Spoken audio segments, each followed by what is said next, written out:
voici devant l'ancien moulin d'Haute-Rive qui servait à moudre les grains de blé pour produire de la farine. Un bâtiment qui est construit sur 4 étages.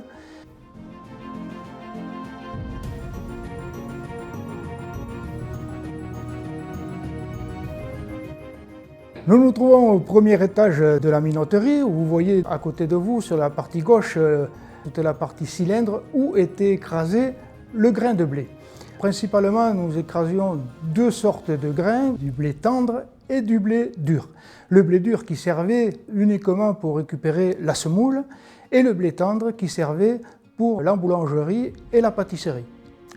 Du blé tendre, on sortait 2 types de farine, qu'on appelle toujours type 45 et type 55. Le type 45, c'est la farine pure qui servait pour la pâtisserie, faire les gâteaux, faire les brioches, et de type 55 qui servait pour tout ce qui était flûte de pain pour la boulangerie.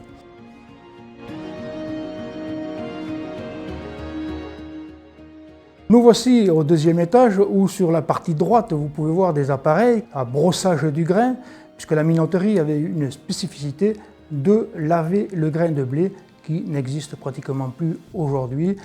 Le grain de blé était lavé avec l'eau de la rivière, ensuite il était séché dans un conditionneur, donc un gros radiateur si vous voulez, où il y passait à peu près de 3 à 6 heures à l'intérieur, et ensuite le blé était reposé.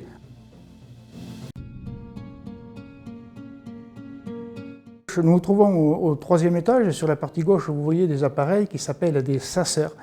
Les appareils servaient à récupérer la semoule.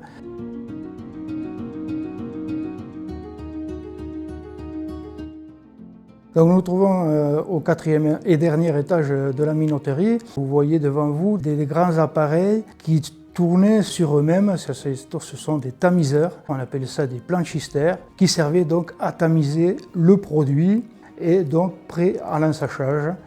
À partir du 4e étage, on peut apercevoir au-dessus de nos têtes un bassin terrasse qui était plein d'eau, 80 cm d'eau, et qui servait au nettoyage du grain de blé et qui servait également en cas d'incendie sur le bâtiment pour intervenir le plus rapidement possible.